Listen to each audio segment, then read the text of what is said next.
दिया हुआ है a thin horizontal circular disc is rotating about a vertical axis passing through its centre, ठीक है। An insect is at rest at a point near the rim of the disc. The insect now moves along a diameter of the disk to reach its other end. During the journey of the insect, the angular speed of the disk, ठीक है।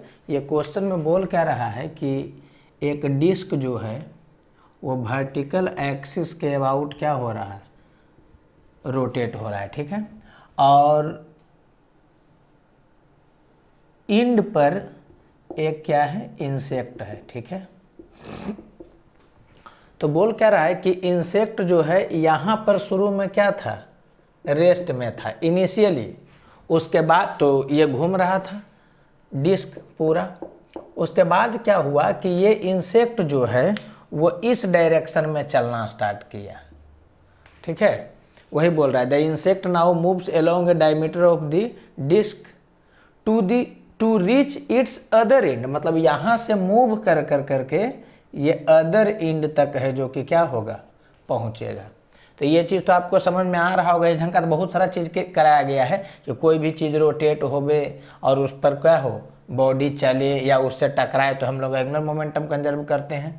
तो angular momentum जो होगा L = I omega, तो ये वाला तो क्या रहेगा, कांस्टेंट रहेगा। तो ये समझ में आ रहा हो कि जैसे जैसे ये इस डायरेक्शन में आएगा इंसेक्ट, तो इंसेक्ट का आई है जो कि क्या होगा, घटेगा। और जब ये घटेगा तो ओमेगा क्या होगा, बढ़ेगा। कब तक, जब तक यहाँ तक पर नहीं पहुँच जाए, ठीक है। मतलब इंसेक्ट जैसे जैसे इधर आएगा तो उसका इसके अबाउट जैसे जैसे इधर आएगा तो दूरी घटेगा, तो आई घटेगा तो ओमेगा क्या होगा, बढ़ेगा, ठीक है। और जब यहाँ पर पहुँच करके फिर इधर चलना स्टार्ट करेगा, इस डायरेक्शन में चलना स्टार्ट करेगा, तब क्या होगा, तो फिर से L = I ओमेगा, तो ये तो कांस्टेंट ही रहेगा। लेकिन जब यहाँ से ये इधर बढ़ना स्टार्ट करेगा तो फिर से I बढ़ना स्टार्ट होगा, और जब I बढ़ना स्टार्ट होगा तो ओमेगा घटेगा, तभी तो ये कांस्टेंट रहेगा। समझ में आ रहा है कि नहीं। ये कांस्टेंट तभी रहेगा जब ये अगर घटेगा तो ये बढ़ेगा, या ये बढ़ेगा तो ये क्या होगा, घटेगा। तो शुरू में क्या हो रहा है कि जैसे जैसे नज़दीक आएगा एक्सिस के तो आई घटेगा तो ओमेगा बढ़ेगा, और यहाँ से जैसे जैसे ये दूर जाएगा तो क्या होगा, आई फिर से बढ़ना स्टार्ट करेगा तो ओमेगा घटना स्टार्ट करेगा। और फाइनली तुम ये बात समझ सकते हो कि जितना यहाँ पर आई था उतना ही यहाँ पर आई है। इसका मतलब क्या हो गया कि इनिशियल जितना ओमेगा था इस पॉइंट पर जब इंसेक्ट था तब, तो जब यहाँ पर पहुँच जाएगा इंसेक्ट तब भी ओमेगा उतना ही रहेगा। तो शुरू में आई घटेगा तो ओमेगा बढ़ेगा, अब बाद में आई बढ़ेगा तो ओमेगा घटेगा। तो वो पूछ रहा है एंगुलर स्पीड क्या होगा, रिमेन्स अनचेंज्ड, गलत। कंटिन्यूअसली डिक्रीजेज, गलत। कंटिन्यूअसली इंक्रीजेज, गलत। फर्स्ट इंक्रीजेज, देखो first increases and then decreases. Omega है जो कि क्या हो रहा है, पहले बढ़ रहा है फिर बाद में घट रहा है, और इनिशियल और फाइनल क्या हो जाता होगा, बराबर हो जाता होगा, ठीक है। तो डी ऑप्शन हो गया, तुम समझ रहे होगे, ठीक है। कुछ है नहीं इसमें, दिया हुआ है A thin uniform rod of length L and mass m is swinging freely about a horizontal axis passing through its end. Its maximum angular speed is omega.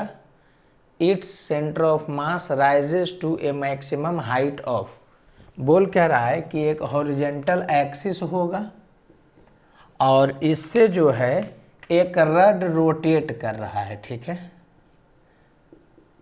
जिसका angular speed, maximum angular speed जो है वो omega होगा। तो आपको पता है कि मैक्सिमम स्पीड या मैक्सिमम वेलोसिटी कब होता है जी, जब ये लोएस्ट पोजीशन पर रहता है, ठीक है।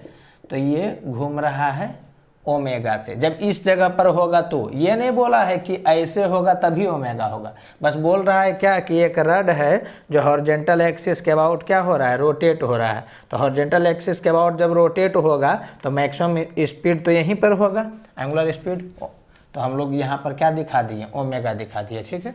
तो ये बोल रहा है कि सेंटर ऑफ मास मैक्सिमम कितना राइज करेगा। तो हम लोग मान लेंगे कि ये पूछा है, हाइट पूछा है, मैक्सिमम कितना राइज करेगा, ठीक है।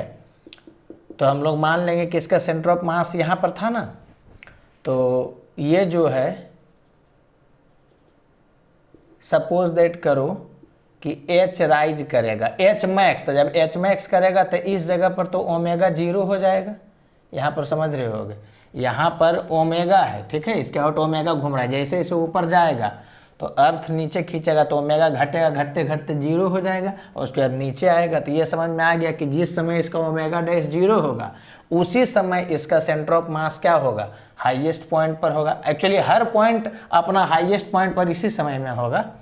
तो इसमें कुछ करना नहीं, क्लास में तो बहुत सारा एग्जाम्पल ऐसा कराया गया है। हम लोग सीधे क्या करेंगे, वर्क एनर्जी लगा देंगे। तो यहाँ से यहाँ गया तो इस पर 2 फोर्स लग रहा है, एक mg वाला, एक हिंज वाला। तो हिंज वाला तो वर्क करेगा नहीं, केवल कौन करेगा, mg। हिंज वाला क्यों नहीं वर्क करेगा बता दिए, क्योंकि वहाँ डिस्प्लेसमेंट 0 होता है। तो वर्क डन बाई mg कितना हो जाएगा, mgh, और चूंकि ऊपर गया है तो माइनस में, तो वर्क डन बाई mg इतना हो गया। हिंज वाला का तो 0 ही हो गया, तो टोटल वर्क डन इसके बराबर होगा, ठीक है, जो बराबर होगा क्या, चेंज इन काइनेटिक एनर्जी। तो फाइनल काइनेटिक एनर्जी किसके बराबर होगा, 0, हाफ आई ओमेगा डैश का स्क्वायर, तो 0 हो गया, माइनस इनिशियल काइनेटिक एनर्जी। तो यहाँ से देखिएगा तो हाफ आई, तो रड के अबाउट कितना हो जाएगा, ml स्क्वायर बाई 3, माने सॉरी इस इंड के अबाउट देखिएगा तो आई हो जाएगा इतना, तो हाफ आई ओमेगा स्क्वायर। समझ में आ रहा है कि नहीं, इसमें कुछ करना नहीं है। आपको बोला मैक्सिमम उसका एंगुलर स्पीड ओमेगा है, इसका मतलब इसी जगह पर वो ओमेगा का बात किया, क्योंकि यहीं पर मैक्सिमम होता है, ठीक है। मैक्सिमम सेंटर ऑफ मास कितना ऊपर जाएगा, तो सेंटर ऑफ मास ऊपर जाने की बात किया तो हम लोग मान लिया कि सेंटर ऑफ मास h ऊपर जाएगा, ठीक है। तो जब मैक्सिमम हाइट का बात करेगा उसमें ओमेगा डैश क्या होगा, 0। अगर ये 0 नहीं होगा तो और ऊपर जाता, तो जिस समय भी मैक्सिमम होगा उसमें ओमेगा डैश 0 होगा। सीधे हम लोग वर्क एनर्जी लगा लिए, ठीक है। तो वर्क डन बाई mg इतना हो गया, और हिंज वाला के कारण तो वर्क 0 हो गया, ये बराबर होगा final kinetic energy minus initial. तो फाइनल 0 है क्योंकि ओमेगा 0 है, इनिशियल कितना हो गया हाफ, इस पॉइंट के about I into omega square. कुछ है नहीं इसमें, तो इससे ये कैंसिल हो जाएगा, ठीक है। तो आपको ओमेगा ना कह रहा है निकालने के लिए, तो इसको इधर फेंक दीजिए, माइनस से माइनस कैंसिल हो जाएगा, तो ये हो जाएगा 6gh बाई एल स्क्वायर का रूट, यही हो जाएगा ओमेगा। अच्छा ये हाइट पूछ रहा है, ओमेगा नहीं पूछ रहा है, हाइट पूछ रहा है, ठीक है। तो मैक्सिमम हाइट पूछ रहा है, तो h का वैल्यू, ओमेगा तो दिया हुआ ही है, तो h का वैल्यू कितना के बराबर हो जाएगा, L square omega square by 6g, L square omega square by 6g, किसमें दिया हुआ, डी ऑप्शन में है, तो वही हो जाएगा, ठीक है। दिया हुआ है a thin rod of length capital L is lying along the x axis with its ends at x equal to 0 and x equal to L, ठीक है। It's linear density mass per unit length मतलब lambda, ठीक है, varies with x as kx by L to the power n, okay, where n can be 0 और any positive integer. If the position x center of mass of the rod is plotted against n, okay, which of the following graphs best approximates the dependence of xcm on L। Overall क्या कह रहा है कि ये graph बनाने के लिए बोल रहा है, किसके बीच में, तो सेंटर ऑफ मास और n के बीच में। तो चलिए पहले हम लोग सेंटर ऑफ मास निकालते हैं, ग्राफ बनाना है, सेंटर ऑफ मास निकालेंगे। तो एक रड है जिसका एक एंड कहाँ पर है, x इक्वल टू 0 पर, और एक एंड कहाँ पर है, x इक्वल टू L पर, वो क्वेश्चन में ही दिया हुआ है, ठीक है।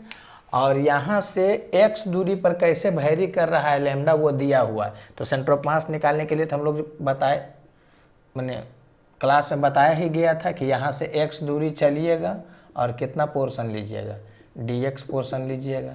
तो इसके लिए आप क्या लिखिएगा, xcm, ये बराबर होगा इंटीग्रेशन dm इंटू x। तो चलिए यहाँ dm लिखेंगे इंटू x। तो dm क्या हो जाएगा, तो इसका जो मास होगा वही dm होगा। तो इसका मास कैसे निकलेगा, तो यहाँ का लैम्डा, तो यहाँ का लैम्डा दिए हुए कितना k x/l to the power n, ये हो गया लैम्डा इंटू इसका लेंथ। क्लास में बताया हुआ है छोटू सब, ठीक है। इसमें फंक्शन अलग था, मतलब लैम्डा जो वैरी कर रहा है उसका फंक्शन ये नहीं लिया गया था, अलग लिया गया था, लेकिन टाइप तो वही है, ठीक है। कि हम लोग को सेंटर ऑफ मास निकालना है तो x जा कर के dx पोर्शन पकड़ेंगे, अगर y पर डिपेंड करता तो y जा कर के dy पोर्शन पकड़ते। तो ये सब बताया हुआ है सब। तो हम लोग क्या किए, x जा कर के dx पोर्शन पकड़े और इसके लिए लिखे dm इंटू x, ठीक है। तो dm कैसे निकला, तो लेंथ इसका वाला इंटू यहाँ का मास पर यूनिट लेंथ, ठीक है। इसको इंटीग्रेट कहाँ से कहाँ तक करेंगे, 0 से l तक, बाई नीचे में क्या था इंटीग्रेशन dm मतलब यही वाला, तो k x/l to the power n dx, कहाँ से कहाँ तक, 0 से l तक। ये सब हम लोग देखे हैं, जब भी वेरी करता तो ऐसे करते हैं। तो k बाहर निकलेगा, k बाहर निकलेगा, कैंसिल हो जाएगा, ये आप समझ गए होंगे। l to the power n बाहर निकलेगा नीचे से 1/l to the power n, यहाँ भी 1/l to the power n बाहर निकलेगा। तो आई होप आप समझ गए होंगे कैंसिल। यहाँ से यहाँ नहीं कैंसिल कर रहे हैं, कांस्टेंट बाहर निकलेगा वो कैंसिल हो जाएगा, ठीक है। तो अब यहाँ पर क्या हो गया, x to the power n और x टू द पावर 1 थे, x to the power n plus 1 हो गया, इंटीग्रेट होगा तो हो जाएगा x to the power n plus 2/n plus 2, कहाँ से कहाँ तक, 0 से l तक, बाई इसमें क्या होगा, x to the power n है तो x to the power n plus 1/n plus 1, कहाँ से कहाँ तक, 0 से l तक, ठीक है। तो यहाँ से क्या हो गया, एक और लिख लेते हैं, तो n प्लस 1 ये वाला आ जाएगा, तो ये हो जाएगा n प्लस 1 और यहाँ पर हो जाएगा n प्लस 2, ठीक है। और इसमें पुट करिएगा तो l to the power n plus 2, इसको पुट करिएगा तो 0, मतलब ऊपर में हो गया, लिख देते हैं n प्लस 2, ठीक है। और नीचे में अगर लिखिएगा x पर l, तो यहाँ से हो जाएगा l to the power n plus 1, इसको पुट करिएगा तो 0, तो l to the power n plus 1, ऐसे करके आप लिख दीजिएगा, ठीक है। फिर ये वाला कैंसिल होगा तो l हो जाएगा। तो यहाँ से क्या आ गया, XCM ये बराबर हो गया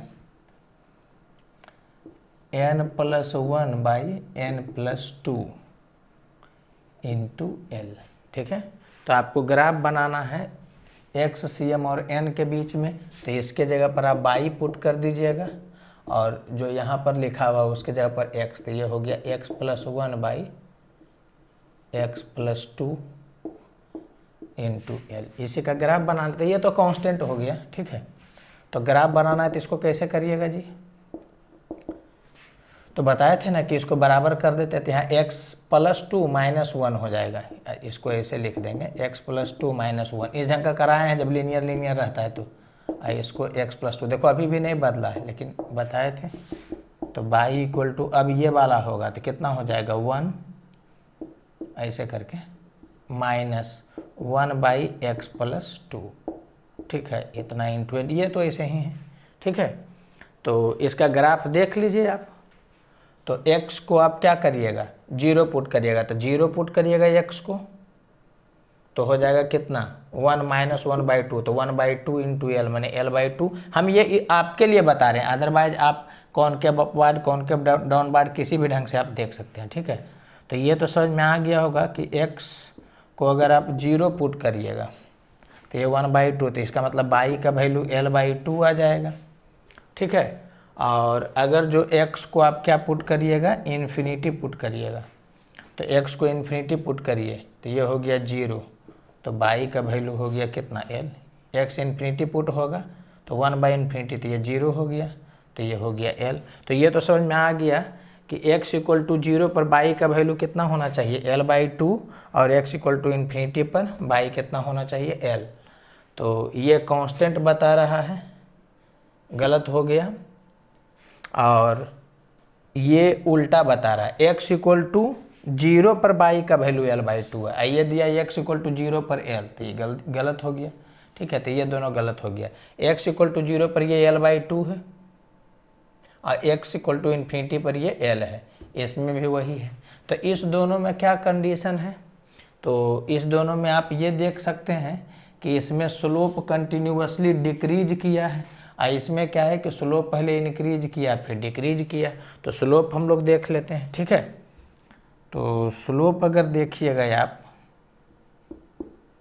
तो slope equal to dy/dx equal to, तो इसको डिफ्रेंशिएट करिए तो L तो ऐसे हो जाएगा और ये हो जाएगा 0 माइनस, इसको डिफ्रेंशिएट करेगा तो 1/समथिंग, तो कितना हो जाएगा -1/समथिंग का स्क्वायर, और उसके बाद फिर इसको डिफ्रेंशिएट करिएगा तो ये हो जाएगा 1 + 0, वो आप डिफ्रेंशिएशन कर लीजिएगा। तो ये वाला क्या हो गया, माइनस माइनस प्लस हो गया, तो ये हो गया L/x + 2 का स्क्वायर। ये क्या बता रहा है कि x जैसे जैसे बढ़ेगा ये टर्म बढ़ेगा तो ये घटेगा, मतलब स्लोप कंटिन्यूअसली है जो कि घट रहा है। तो इसमें स्लोप पहले बढ़ा है फिर घटा है, इसमें स्लोप घटा, तो यही वाला हो गया, ठीक है। तो इसमें कोई दिक्कत नहीं होना चाहिए क्योंकि वेरिएबल वाला आपको बता चुके हैं कि x पर वेरी करता है तो x जाकर dx पोर्शन लेते हैं, y पर वेरी करता है तो y जाकर के dy पोर्शन लेते हैं, r पर वेरी करता है तो r जाकर के dr पोर्शन लेते हैं। तो ये सब हम क्लास में ही डिस्कस कर चुके हैं। x पर वेरी करेगा तो y जाकर करके dx पोर्शन ऐसा नहीं ले सकते हैं, तो ये सब हम क्लास में डिस्कस कर चुके हैं। तो आई होप आपको समझ में आ गया होगा, ठीक है, ओके। दिया हुआ है, consider a uniform square plate of side A and mass m, ठीक है। The moment of inertia of this plate about an axis perpendicular to its plane and passing through one of its corners is. ये बोल क्या रहा है कि एक square plate है जिसका साइड लेंथ कितना दिया हुआ है, ए दिया हुआ है, ठीक है। एक स्क्वायर प्लेट है ये, तो कह रहा है कि एक एक्सिस जो इसके प्लेन के परपेंडिकुलर है और कॉर्नर से पास करा है, तो इसको हम लोग मान लेते हैं कि इस प्लेन में है, इस प्लेन में, ठीक है। तो ये प्लेन है स्क्वायर प्लेट का, तो एक एक्सिस जो कॉर्नर से पास कर रहा है और प्लेन के परपेंडिकुलर, इसके अबाउट मोमेंट ऑफ इनर्शिया निकालना है। तो कैसे निकालेंगे हम लोग, तो हम लोग सेंटर ऑफ मास से पास होता है जो परपेंडिकुलर होता है, ये तो हमको पता है कि इसके अबाउट मोमेंट ऑफ इनर्शिया होता है ma²/6, उसको शिफ्ट कर देंगे, ठीक है। तो शिफ्टिंग वाला जो डिस्टेंस होगा वो इतना होगा, और स्क्वायर में जानते हैं कि ये √2a होता है और ये वाला a/√2 होता है, ठीक है। तो इस पॉइंट के अबाउट जो रहेगा मोमेंट ऑफ इनर्शिया जो इसके प्लेन के परपेंडिकुलर होगा, तो पहले इसके अबाउट निकाल देंगे या फिर पैरेलल एक्सिस थ्योरम लगा देंगे। तो इसके अबाउट हो जाएगा कितना, ma²/6 + m, और ये वाला शिफ्टिंग का स्क्वायर तो हो जाएगा a/√2 का स्क्वायर, तो ये हो जाएगा ma²/6 + ma²/2। तो यहाँ 3 और 3 कर दीजिएगा तो हो जाएगा कितना, 3 1 4, तो 4 ma²/6, तो ये हो जाएगा 2 ma²/3। तो मोमेंट ऑफ इनर्शिया इतना ही हो जाएगा। तो समझ में आ गया होगा, ठीक है। अब 35, इसमें कुछ था ही नहीं। For the given uniform square lamina ABCD whose centre is O, ठीक है। मोमेंट ऑफ इनर्शिया AC के about, moment of inertia AC के अबाउट वो बराबर है √2I,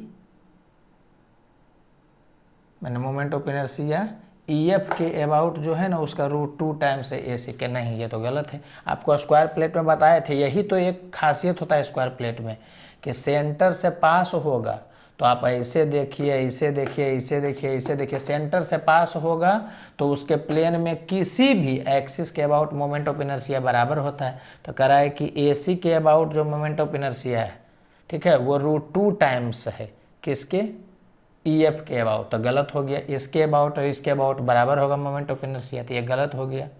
फिर ये ए सी दिया है और ई एफ के अबाउट बराबर नहीं दिया है, तो फिर गलत हो गया। फिर कह रहा है ए डी, माने इसके अबाउट जो मोमेंट ऑफ इनर्शिया होगा वो बराबर होगा किसके, 3 टाइम्स ई एफ के। तो इसके अबाउट मोमेंट ऑफ इनर्शिया जितना होगा उसका 3 टाइम्स होगा इसके। तो हम चेक करते हैं, मैंने इसके अबाउट जो मोमेंट ऑफ इनर्शिया होगा उसका 3 टाइम्स करोगे तो वो इसके बराबर होगा, तो चेक करेंगे। और एक बोल रहा है कि AC के अबाउट जो मोमेंट ऑफ इनर्शिया होगा वो बराबर होगा किसके, EF के। तो ये तो डायरेक्ट प्रॉपर्टी ही बताए थे जी, क्लास में डिस्कस किए हैं कि क्यों ऐसा होता है। तो ये वाला तो डायरेक्ट हो गया, इसमें दिमाग लगाना ही नहीं।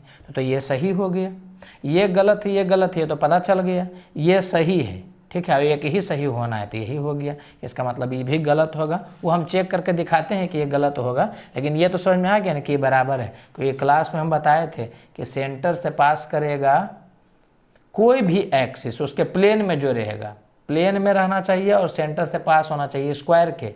तो किसी भी एक्सिस के अबाउट, इसके अबाउट, इसके अबाउट, इसके अबाउट, इसके अबाउट, किसी भी एक्सिस के अबाउट क्या होगा, मोमेंट ऑफ इनर्शिया सेम होगा। हाँ, AD के अबाउट जो होगा, तो सेंटर से नहीं ना पास कर रहा है तो कुछ अलग होगा। तो चलिए हम लोग देखते हैं, तो इसको हम देखेंगे कि ये गलत होगा, ठीक है, क्योंकि ये तो सही हो चुका और ये दोनों गलत है। तो कोई कुछ भी हो, ये सही है तो आंसर तो यही होगा। तो बिना पेन उठाए भी ये आंसर हो गया है, लेकिन चलिए हम लोग इसको कर करके देखते हैं। तो AD के अबाउट मोमेंट ऑफ इनर्शिया कितना होगा, तो AD के अबाउट मोमेंट ऑफ इनर्शिया निकालना है तो इसके अबाउट निकालेंगे और शिफ्ट कर देंगे A/2 से। तो मोमेंट ऑफ इनर्शिया जो होगा AD के अबाउट, तो ये बराबर होगा किसके, तो इसके about moment of inertia plus shifting वाला। तो उसके अबाउट मोमेंट ऑफ इनर्शिया कितना हो जाएगा, ma²/12 प्लस शिफ्टिंग वाला, तो m और शिफ्टिंग हुआ है A/2, तो A/2 का स्क्वायर। इसके about moment of inertia ma²/12 और प्लस शिफ्टिंग वाला, तो m और A/2 से शिफ्ट हुआ तो A/2 का स्क्वायर। तो ये बराबर हो जाएगा किसके, ma²/12 प्लस ma²/4। तो ये 3 और 3 हो जाएगा, तो 4ma²/12 तो हो जाएगा ma²/3, ठीक है। तो इसके अबाउट जो मोमेंट ऑफ इनर्शिया हुआ वो इतना हो गया, और 3 टाइम्स IEF के अबाउट देखते हैं।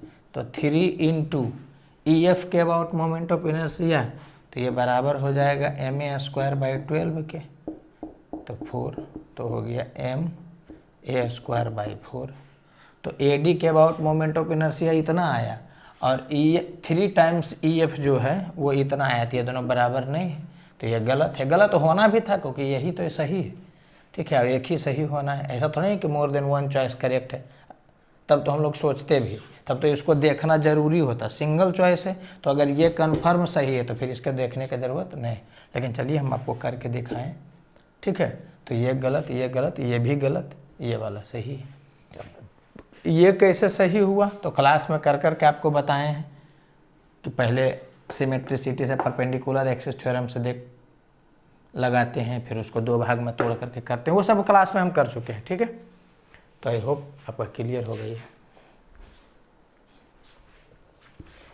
दिया हुआ है angular momentum of the particle rotating with a central force is constant due to. तो ये तो हम आपको क्लास में ही बता चुके हैं कि कभी भी सेंट्रल फोर्स लगता है तो जो फोर्स है ना वो उसी पॉइंट से पास करता है जिस पॉइंट के अबाउट हम लोग क्या निकालते हैं, एंगुलर मोमेंटम निकाल रहे हैं, ठीक है। तो टॉर्क 0 हो जाता है। क्लास में बताए थे ना कि मान लो कि यहाँ से r दूरी पर कोई पॉइंट है, आप फोर्स इस डायरेक्शन में लगेगा तभी बोलेंगे सेंट्रल। अगर पार्टिकल यहाँ पर है तो r इस डायरेक्शन में हो गया, ठीक है। तो सेंट्रल तभी कहलाएगा जब फोर्स इस डायरेक्शन में लगेगा, माने फोर्स हमेशा एक पॉइंट के तरफ लगता है, ठीक है। तो हम लोग बोलते हैं कि वो फोर्स क्या है, सेंट्रल है। एक फिक्स्ड पॉइंट के अबाउट लगेगा फोर्स, तो हम लोग क्या बोलेंगे कि सेंट्रल फोर्स लग रहा है। तो सेंट्रल फोर्स लगता है तो F जो होता है वो उसी पॉइंट से पास करता है। तो एक तो आप ये भी बोल सकते हैं कि F vector cross R vector, ठीक है। या ऐसा करिए कि टॉर्क जो है वो R vector cross F vector होता है वो जीरो होगा, क्योंकि साइन 180 डिग्री होगा, आर वेक्टर इधर है, एफ वेक्टर इधर, तो ये जीरो हो जाएगा। या आप ये भी बोल सकते हैं कि फोर्स जो है इसी से पास हो रहा है, तो परपेंडिकुलर डिस्टेंस क्या है, जीरो है, तो टॉर्क जीरो लगेगा। ये सब हम क्लास में चर्चा कर चुके हैं। तो एंगुलर मोमेंटम कंजर्व क्यों रहता है, क्योंकि टॉर्क क्या है, जीरो। ये आपको बताया गया है कि टॉर्क का वैल्यू किसके बराबर होता है, dl/dt के बराबर। तो ये जीरो है, ये तभी पॉसिबल है जब ये वाला क्या हो, कांस्टेंट होगा। समझ में आ रहा है कि नहीं। तो बोल रहा है कि एंगुलर मोमेंटम कांस्टेंट क्यों है, क्योंकि टॉर्क जीरो है। तो इसमें क्या हो जाएगा, जीरो टॉर्क हो जाएगा। कांस्टेंट लीनियर मोमेंटम गलत है, वो तो बदलता है, लीनियर मोमेंटम तो बदलेगा ही, ठीक है। फोर्स लग रहा है जी, तो लीनियर मोमेंटम तो बदलेगा ही।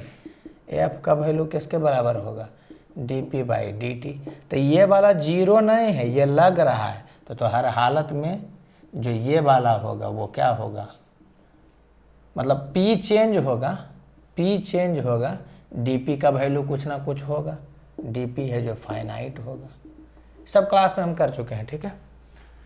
तो ये वाला सही हो गया, तो आप जान रहे हैं ये गलत हो गया। कांस्टेंट फोर्स ये भी गलत है, क्योंकि सेंट्रल का मतलब हुआ कि यहाँ पर है तो इधर लग रहा है, यहाँ पर है तो इधर लग रहा है, यहाँ पर है तो इधर लग रहा है, तो मैग्नीट्यूड सेम भी होगा तो डायरेक्शन बदल रहा है, तो ये भी गलत हो गया। कांस्टेंट टॉर्क, अब अच्छा एक चीज़ यहाँ समझने वाली बात है जी, चूंकि टॉर्क जीरो है इसलिए एंगुलर मोमेंटम कंजर्व है, तो ये सही आंसर है। लेकिन एक चीज़ समझना, ये भी सही है, क्यों, क्योंकि इस पर टॉर्क जीरो किसी पार्टिकुलर टाइम पर नहीं है, हमेशा टॉर्क जीरो है। यहाँ भी टॉर्क जीरो, यहाँ भी टॉर्क जीरो, किसी भी पॉइंट पर देखेगा तो एफ है जो किसी पॉइंट से पास करेगा, तो टॉर्क जीरो है, ठीक है। तो टॉर्क जीरो है और कांस्टेंट है, इस चीज़ को समझना, टॉर्क है जो जीरो है एंड कांस्टेंट भी है, क्योंकि ये कांस्टेंटली उतना लग रहा है, कितना, जीरो। तो एक चीज समझना कि टॉर्क कांस्टेंट भी है और टॉर्क जीरो भी है, दोनों स्टेटमेंट से है। लेकिन अगर इस दोनों में चूज करना रहेगा तो फिर ये वाला हो गया। यह ऐसा ही सवाल है कि अगर पूछ दे कि कोई भी चीज़ कि लाल किला कहाँ पर है, ठीक है, या कुछ भी पूछ दे, बोल देगा कि ताजमहल कहाँ पर है, तो एक बच्चा बोला क्या कि यूपी में, ठीक है, मतलब आगरा में, और एक क्या बोला इंडिया में है, तो दोनों सही बोला, लेकिन ज़्यादा अप्रोप्रिएट क्यों हो गया कि आगरा वाला। तो वही बात हम बताना चाह रहे हैं कि एंगुलर मोमेंटम कांस्टेंट है जब सेंट्रल फोर्स लगता है, ये इसलिए कि टॉर्क जीरो होता है और कांस्टेंटली टॉर्क जीरो होता है। तो ये भी सही है, ये भी सही है कि टॉर्क जीरो है और कांस्टेंट है, तो ये भी सही है और ये भी सही है, ठीक है। लेकिन अगर इस दोनों में मारना रहेगा तो ये ज़्यादा अंदर घुस करके ये ज़्यादा करेक्ट है, ठीक है। तो आप समझ गए होंगे कि ये वाला सही होगा। अगर जो इसमें रहता कि एक ऑप्शन को हटा दो, कांस्टेंट टॉर्क है, कांस्टेंट फोर्स है, जीरो है और डी में है जो कि इस दोनों का चर्चा करता, तो फिर वो दोनों वाला सही हो जाता, ठीक है। तो ये दोनों सही है, लेकिन इस दोनों में भी अगर एक मारना रहेगा तो ये सही है। आई होप आप समझ रहे होंगे, ठीक है।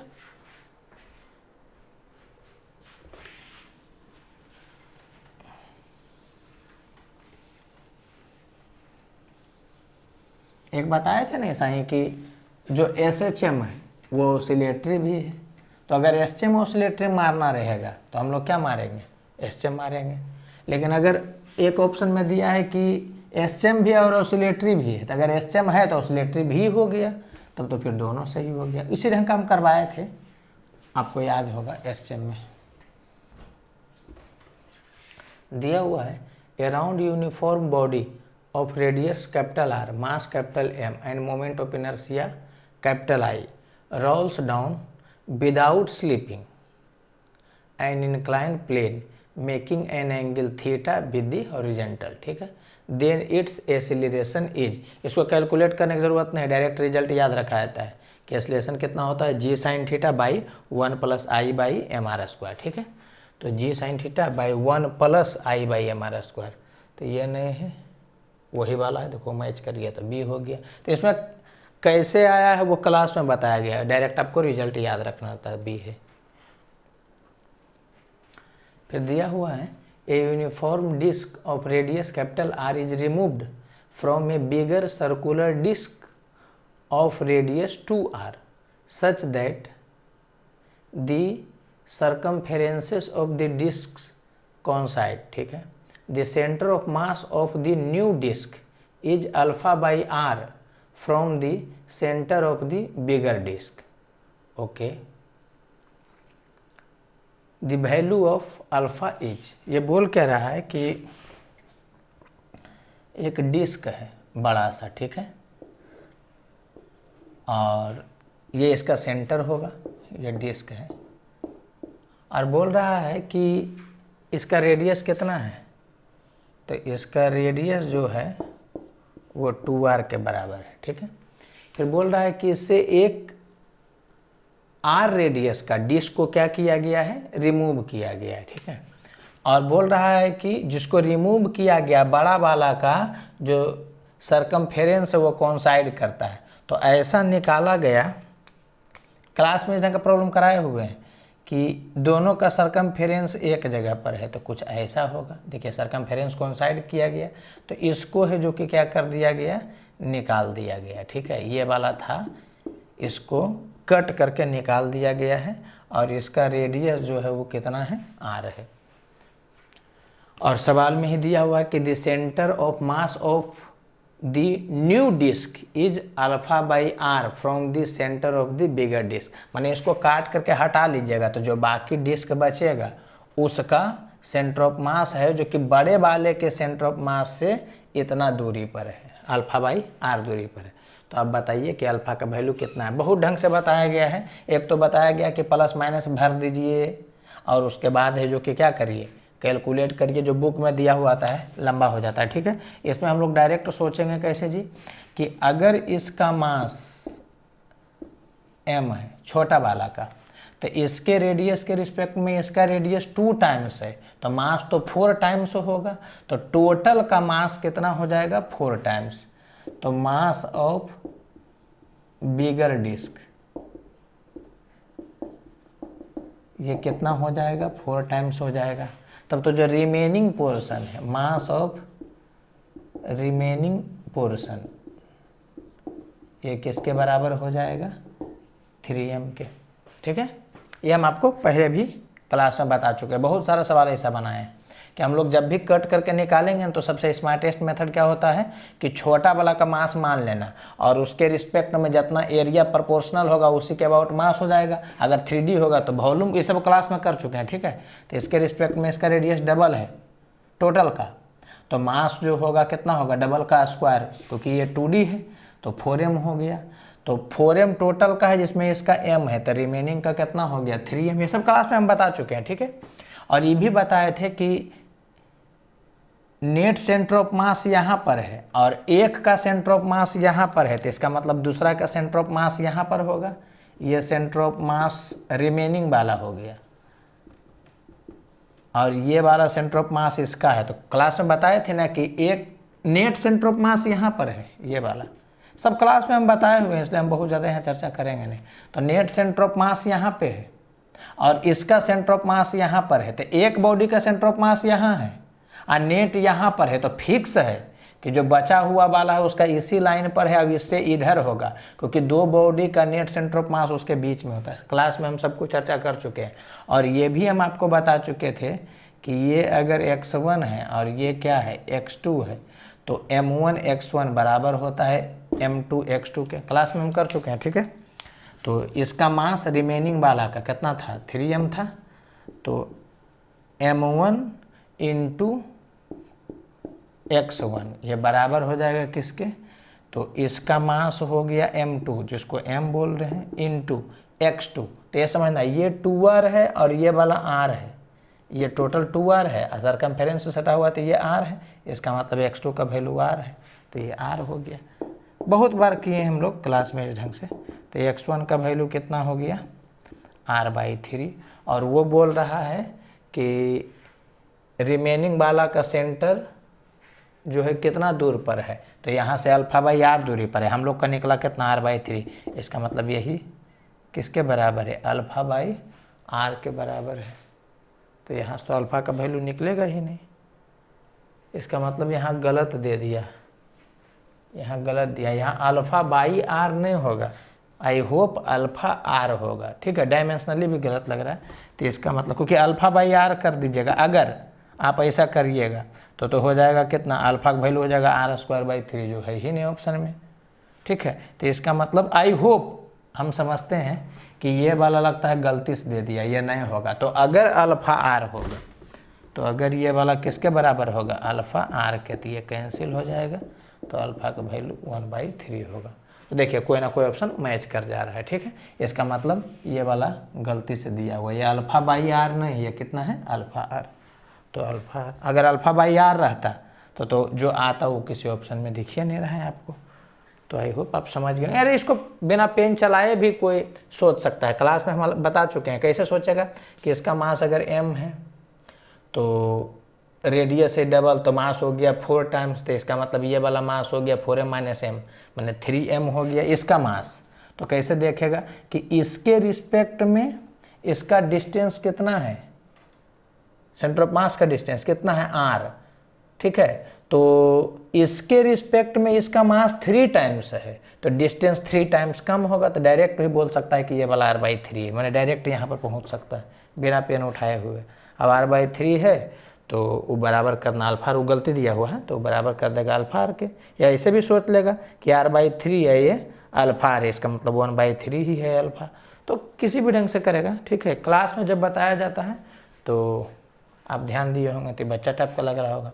एक मेथड और भी बताया जाता है जो कंपटीशन के व्यू से अच्छा नहीं माना जाता है, लेकिन बुक वगैरह में देता है या बच्चा को सिखाने के लिए किया जाता है, क्या कि इसका प्लस सिग्मा माइनस सिग्मा मान लीजिए, ठीक है। मैंने प्लस सिग्मा पूरा का है तो इसको क्या करिए कि जो खाली हुआ है उसको प्लस सिग्मा माइनस सिग्मा मान लीजिए, और नेट सेंटर ऑफ मास निकाल करके 0 के बराबर कर दीजिए, क्योंकि नेट सेंटर ऑफ मास यहाँ है, यहाँ ओरिजिन मान लीजिए। इस ढंग से क्लास में बताया जाता है, जो हम अभी बताएंगे नहीं, ठीक है। वो बच्चा वाला मेथड होता है। दिया हुआ है 4 point masses each of value small m are placed at the corners of a square ABCD of length L, ठीक है। The moment of inertia of this system about an axis through A and parallel to BD is, ये बोल क्या रहा है कि एक square है, स्क्वायर प्लेट नहीं है, एक स्क्वायर है, ठीक है, जिसके हर कॉर्नर पर एक मास रखा गया है,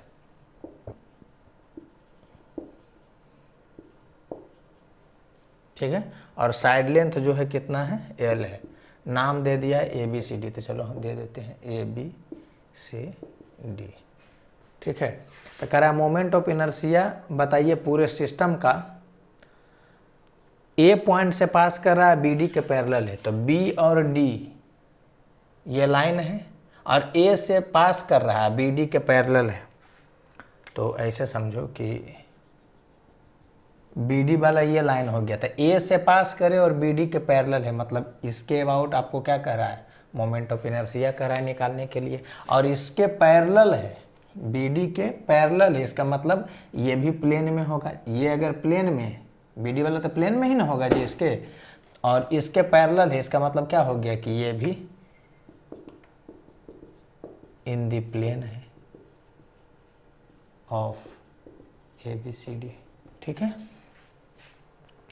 तो इसके अबाउट मोमेंट ऑफ इनर्शिया निकालना है तो बहुत हार्ड काम नहीं है, किसी भी ढंग से तुम निकाल लोगे। एक तो तुम ये निकाल ले सकते हो कि इसके अबाउट, ऐसा करो ना तुम कि इसके अबाउट मोमेंट ऑफ इनर्शिया तुम निकाल लो, ठीक है। तो जो पूरे सिस्टम के सेंटर ऑफ मास से पास करेगा, और फिर उसको शिफ्ट कर दो यहाँ पे, तब भी आ जाएगा। या इसके अबाउट इंडिविजुअल का भी कैलकुलेट कर लो और जोड़ दो, तब भी चलाएगा, किसी भी ढंग से करो। चलो हम लोग दोनों ढंग से करते हैं। तो इसके अबाउट अगर मोमेंट ऑफ इनर्शिया तुम निकालोगे तो इस पॉइंट का और इस पॉइंट का मोमेंट ऑफ, चलो हम पहले लिख लेते हैं, मोमेंट ऑफ इनर्शिया अबाउट क्या, BD, तो बी डी के अबाउट मोमेंट ऑफ इनर्शिया आप निकालिएगा तो इसका moment of inertia B D के अबाउट 0 होगा, इसका मोमेंट ऑफ इनर्शिया भी बी डी के अबाउट 0 होगा क्योंकि इसी से पास कर रहा है। ठीक है, तो इसका मोमेंट ऑफ इनर्शिया निकालिएगा तो यहाँ से परपेंडिकुलर डिस्टेंस जो होगा तो ऑब्वियस सी बात है कि परपेंडिकुलर डिस्टेंस होगा जो कि यही वाला होगा, स्क्वायर ना है तो ऐसे मिलाइएगा तो ये परपेंडिकुलर ही होगा। आई होप आप समझ रहे होंगे। अच्छा, तो ये एल दिया है, ठीक है, तो ये हो जाएगा L/√2।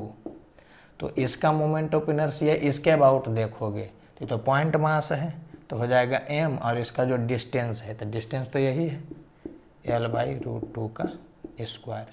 इसका मोमेंट ऑफ इनर्शिया इसके अबाउट, और इसका भी देखोगे इसके अबाउट तो इतना ही होगा, तो इंटू 2 कर दिए तो हो गया mL²/2 इंटू 2, तो ये हो गया mL²। तो आप समझ गए होंगे कि इस पूरे सिस्टम का इसके अबाउट मोमेंट ऑफ इनर्शिया इतना होगा जो उसके सेंटर ऑफ मास से पास कर रहा है। आपको निकालना है इसके पैरेलल जो गया है उसके अबाउट, तो इसके अबाउट निकाल करके शिफ्ट करिएगा तो शिफ्टिंग वाला डिस्टेंस तो यही वाला हो जाएगा L/√2 ही। तो moment of inertia about asked axis ये बराबर हो जाएगा किसके, mL² इसके अबाउट, और शिफ्टिंग की है। तो एक चीज़ समझना, शिफ्टिंग करोगे तो सेंटर ऑफ मास का मास कितना है 4m, तो ये हो जाएगा 4m इंटू L/√2 का स्क्वायर।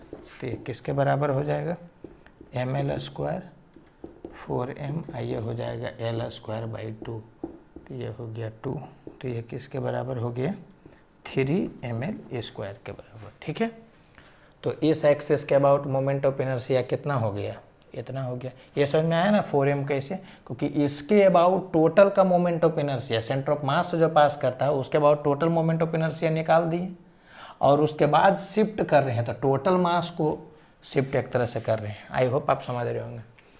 या आप इसको ऐसे भी कर सकते हैं कि इसी के about direct moment of inertia निकाल लीजिएगा, moment of inertia about asked axis. ठीक है, तो ये बराबर क्यों होगा किसके, तो इसके अबाउट निकालिएगा तो इससे परपेंडिकुलर दूरी ये वाला का कितना होगा √2a माने √2l होगा। तो इसका मोमेंट ऑफ इनर्शिया अगर इसके अबाउट निकालिएगा, इसका मोमेंट ऑफ इनर्शिया इसके अबाउट निकालिएगा तो ये डिस्टेंस है, तो हो जाएगा m√2l का स्क्वायर प्लस इसका मोमेंट ऑफ इनर्शिया इसके अबाउट निकालिएगा तो परपेंडिकुलर जो ये वाला होगा वही वाला ये वाला होगा। आप समझ रहे होंगे। ठीक है, इसके अबाउट निकालिएगा तो इससे परपेंडिकुलर पॉइंट मासना है तो m इंटू ये जो परपेंडिकुलर दूरी का स्क्वायर है, ये दूरी वही होगा जो इसके बराबर होगा। तो इसको आप कर दीजिएगा m L/√2 का स्क्वायर। ठीक है, इसका इसके अबाउट, और इसका भी उसी ढंग से जैसे यहाँ किए हैं वैसे वहाँ भी होगा सिमेट्रिसिटी से। तो इस दोनों का टोटल मोमेंट ऑफ इनर्शिया इसके अबाउट इतना हो गया और इसका वाला इतना हो गया, और इसका मोमेंट ऑफ इनर्शिया इसी के अबाउट कितना होगा 0, क्योंकि उसी से पास कर रहा है। करके देखिए तो ये हो गया कितना 2mL² प्लस ये हो जाएगा mL²/2, 2 से 2 कैंसिल हो गया तो कितना हो गया mL², तो ये हो गया 3mL²। ठीक है, तो यहाँ इधर से भी 3mL² आ रहा है, उधर से भी 3mL² आ रहा है। बस इसमें यही ध्यान रखना था कि इसके अबाउट अगर टोटल का निकाल लिए और शिफ्टिंग करिएगा तो टोटल के ही मास को शिफ्टिंग में देखिएगा। ठीक है, तो कुछ था नहीं, आप समझ रहे होंगे। दिया हुआ है a thin circular ring of mass small m and radius capital R is rotating about its axis with a constant angular velocity omega. Okay, two objects each of mass capital M are attached gently to the opposite ends of a diameter of the ring. The ring now rotates with an angular velocity omega dash equal to, तो ये तो आप समझ रहे हैं जी कि कभी भी किसी चीज़ को जेंटली रखते हैं या जेंटली हटाते हैं, ठीक है, तो एंगुलर मोमेंटम क्या होता है, कंजर्व होता है। तो एक रिंग घूम रहा है तो एंगुलर मोमेंटम कितना होगा उसका, तो आई हो गया इतना इंटू ओमेगा। तो इनिशियल एंगुलर मोमेंटम इतना था, फिर जेंटली दो ऑब्जेक्ट को रख देगा, यही वाला रिंग है, इसका मास m है, रेडियस कितना है r। और डायमेट्रिकली अपोजिट में बोल रहा है ना कि क्या किया गया है, दो मास रख दिया गया है। तो ये तो आप जानते हैं कि एंगुलर मोमेंटम कंजर्व होता है, जेंटली किसी को रखा जाता है या उठाया जाता है तो, क्योंकि टॉर्क जीरो होता है, वो आप समझ रहे हैं। तो एंगुलर मोमेंटम जब ये दोनों नहीं था तो ये घूम रहा था ओमेगा से, तो आई इंटू ओमेगा केवल रिंग का, और बाद में जब रख दिया तब आई नेट इंटू ओमेगा डैश, तो आई नेट कितना हो जाएगा, तो ये तो हो गया रिंग का प्लस एक का हो जाएगा, तो पॉइंट मास ना है जी, तो m इंटू आर स्क्वायर, और उतना ही इसका भी होगा, तो ये हो गया आई नेट इंटू ओमेगा डैश। कुछ है नहीं, एंगुलर मोमेंटम कंजर्व करिए इनिशियल वाला और फाइनल वाला। तो आई अगर बढ़ा होगा तो ओमेगा घटेगा, ये सब हम लोग जानते हैं, ठीक है। तो देख लीजिएगा आर स्क्वायर तो कॉमन हो जाएगा और कैंसिल हो जाएगा, तो ओमेगा डैश जो हो जाएगा वो m omega by m plus 2m इतना के बराबर हो जाएगा। कुछ था ही नहीं, बच्चा टाइप का सवाल है। तो omega m by small m plus 2m, first option he match कर गया तो वही हो जाएगा, ठीक है। चलिए अब 41 देखते हैं, ये क्या अनुसार था, 40 था। दिया हुआ है a force of minus F k cap acts on O, the origin of the coordinate system. अच्छा, ओ जो है वो ऑरिजिन है, ठीक है। The torque about the point 1 minus 1 is, तो किस पॉइंट के अबाउट कह रहा है टॉर्क निकालने के लिए, 1 माइनस 1 इस पॉइंट के अबाउट टॉर्क निकालने के लिए बोल रहा है। और फोर्स जो है वो लग रहा है कहाँ पर, ऑरिजिन पर। अब फोर्स जो है वो किसके बराबर है, माइनस एफ के कैप के बराबर है, ठीक है। तो आपको कह रहा है टॉर्क निकालने के लिए, तो चूंकि इस पॉइंट के अबाउट कह रहा है तो यहाँ पर होगा टेल, और जहाँ पर फोर्स लगेगा वहाँ पर होगा हेड, ठीक है। तो टॉर्क निकालना है तो कैसे होगा, आर वेक्टर, तो इसमें से इसको घटाइएगा तो माइनस आई कैप, फिर इसमें से इसको घटाइएगा तो प्लस जे कैप, और यहाँ पर तो जीरो ही है तो ये हो गया जीरो के कैप। तो मतलब माइनस आई, सॉरी, तो ये हो गया R vector cross F vector, तो एफ वेक्टर दिया हुआ माइनस एफ के कैप, तो कुछ है ही नहीं। तो इसको देख लीजिए, इसको आप इससे मल्टीप्लाई करिएगा तो हो जाएगा plus F I cap cross के कैप। तो ये तो आप जानते ही हैं कि ये आई कैप है, ये जे कैप है और ये के कैप है, ठीक है। तो पहले माइनस एफ और ये वाला माइनस, तो हो गया plus F I cap cross के कैप, तो आई कैप क्रॉस के कैप, तो ये तो हो जाएगा माइनस जे कैप, उल्टा बहे हैं, ठीक है। और फिर इसको करिएगा तो ये हो जाएगा माइनस एफ जे कैप क्रॉस के कैप, तो जे कैप क्रॉस के कैप सेम वे में, तो ये वाला हो जाएगा आई कैप। इसमें क्या किया है, एफ को अगर बाहर निकालिएगा तो ये हो जाएगा माइनस जे कैप माइनस आई कैप, और अगर माइनस को भी बाहर निकाल दीजिएगा तो ये हो जाएगा जे कैप प्लस आई कैप, जो करिए कुछ है नहीं इसमें। तो minus F I cap minus J cap गलत हो गया, बी भी गलत हो गया, सी मैच कर गया, माइनस एफ जे कैप प्लस आई कैप, तो सी ऑप्शन ही हो जाएगा। तो कुछ था नहीं इसमें। दिया हुआ है consider A 2 particle system with particles having masses m1 and m2, ठीक है। If the first particle is pushed towards the center of mass through a distance d, by what distance should the second particle be moved so as to keep the center of mass at the same position. ये भी class में बताया गया है जी कि दो object रहेगा कोई भी, चलो इसको बोल देते हैं m1, इसको m2 अकॉर्डिंग टू क्वेश्चन, ठीक है।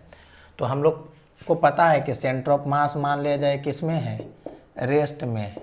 तो इसमें पढ़े थे ना हम लोग कि अगर ये वाला x1 इधर चलेगा, ये वाला x2 चलेगा, तो सेंटर ऑफ मास वहीं पर तभी रहेगा जब m1 x1 बराबर होगा m2 x2 का। एक रिजल्ट आया था, ठीक है। या अगर इसका वेलोसिटी v1 है, इसका वेलोसिटी कितना है v2 है, तो ये भी पढ़े थे। इसी से डिफ्रेंशिएट करके आया था m1 v1 बराबर होगा किसके, m2 v2। तो ये सब रिजल्ट हम लोग जानते हैं। तो इसमें देखो ना, बहुत हल्का सा सवाल है, बोल रहा है क्या कि फर्स्ट पार्टिकल को है जो कि d डिस्टेंस क्या कर दिया गया है, मैंने इसको इसके तरफ पुश किया गया है d डिस्टेंस। तो ये कितना से इधर किया जाए कि सेंटर ऑफ मास वही रहेगा, कुछ दिमाग ही नहीं लगाना। m1 इधर किया है d1, तो मैंने d, तो m1 x1, तो x1 का d दे दिया है, तो बराबर हो जाएगा m2। ये भी इसी, ये अगर इसके तरफ चलेगा तो ये भी इसी के तरफ चलेगा, इंटू x2। x2 का वैल्यू किसके बराबर होगा, m1 d बाई m2। तो ये क्लास में किए हुए थे, बिना पेन चलाए भी बच्चा बना सकता था कि m1 इंटू डी बराबर होगा m2 इंटू एक्स के, तो x इधर चला आएगा, ठीक है। तो m1 into D by m2, तो m1 into D by m2, D option में, ठीक है। तो कुछ था नहीं इसमें। तो ये कौन सा क्वेश्चन हो गया, 42 और 43 दिया हुआ है।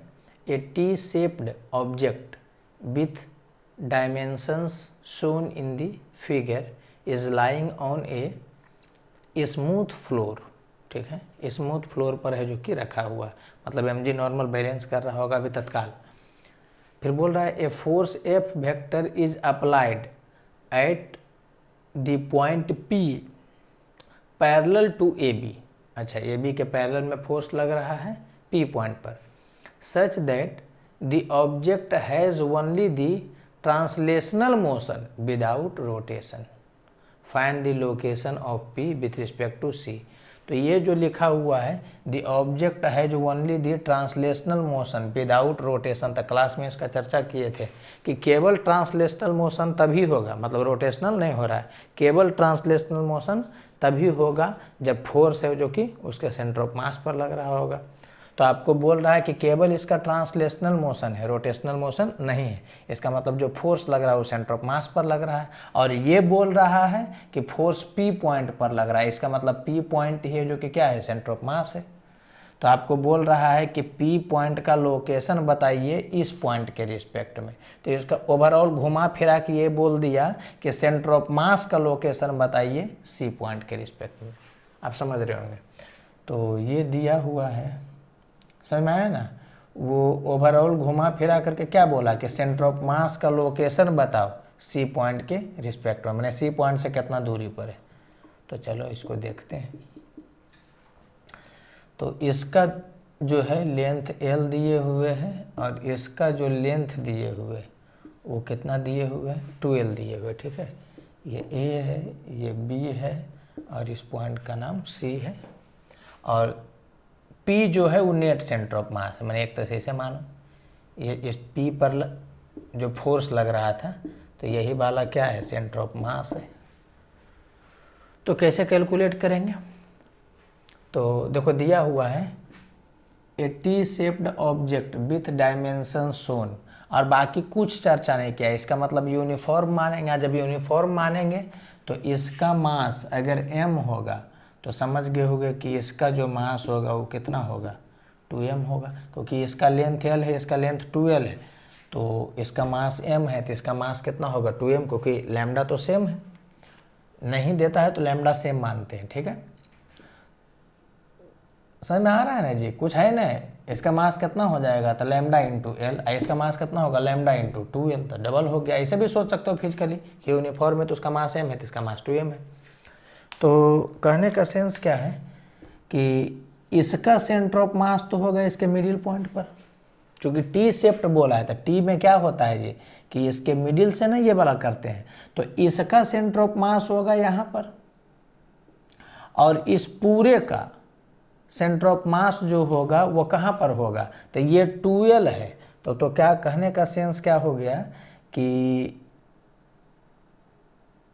यहाँ से l दूरी पर, हमको नहीं लग रहा कोई दिक्कत होना चाहिए, तो ये सेंटर ऑफ मास 1 हो गया और ये वाला सेंटर ऑफ मास 2 हो गया, और इस दोनों का नेट सेंटर ऑफ मास यहाँ पर है।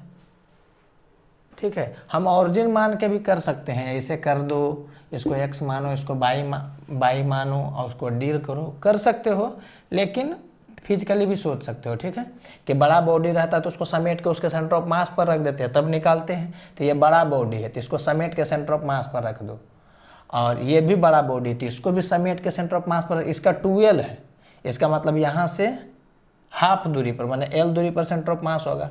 तो एक सेंटर ऑफ मास यहाँ है, एक सेंटर ऑफ मास यहाँ है, नेट सेंटर ऑफ मास यहाँ है, तो डायरेक्ट बता सकते हो। तो ये वाला l हो गया, तो इसका मतलब समझ में आ रहा होगा कि ये भी l ही होगा। ठीक है, तो ये अगर डिस्टेंस तुमको निकालना है, ये वाला तो आपको बताया जा चुका है, इसको x बोलते हैं। ठीक है, तो एक बॉडी यहाँ है, एक बॉडी यहाँ है, तो इस दोनों के बीच में दूरी कितना है, l। तो एक से डिस्टेंस कैसे निकलेगा, तो टोटल डिस्टेंस दोनों के बीच में है बटा टोटल मास, तो इसका मास m है, इसका मास 2m है, तो मास हो गया 3m। तो टोटल डिस्टेंस बटा टोटल मास, और निकालना है इससे दूरी, तो मल्टीप्लाई उससे करेंगे, तो ये हो गया m। तो इसका मतलब इससे इसका दूरी कितना हो गया, l/3। तो C पॉइंट से दूरी कितना हो गया, distance of P with respect to C, ये कितना हो जाएगा, तो l + l/3, तो ये हो गया 4l/3। ठीक है, तो समझाने में इतना लग रहा है, बाकी तो बच्चा टाइप का सवाल है। इसका सेंटर ऑफ मास यहाँ, इसका सेंटर ऑफ मास इससे l दूरी पर यहाँ, इस दोनों का नेट सेंटर ऑफ मास ये है। समझ में आ रहा है कि नहीं, तो इससे कितना दूरी पर होगा, तो टोटल डिस्टेंस बटा टोटल मास, और निकालना इससे दूरी है तो मल्टीप्लाई उससे कर दिए चला, कुछ है नहीं। तो ये कितना हो जाएगा, 4l/3 हो जाएगा। समझ में आ गया होगा। ठीक है, तो ये आप देख लीजिए। ठीक है, इसको कोई ऐसे भी कर सकता था कि चलो नहीं, यहीं पर हम इसमें नहीं छेड़छाड़ कर रहे हैं, खाली यहाँ डायग्राम हम बना दे रहे हैं। कि ऐसा करो ना कि इसको, ये एक डायग्राम बना देते हैं यहाँ पे, ये ऐसा है। ठीक है,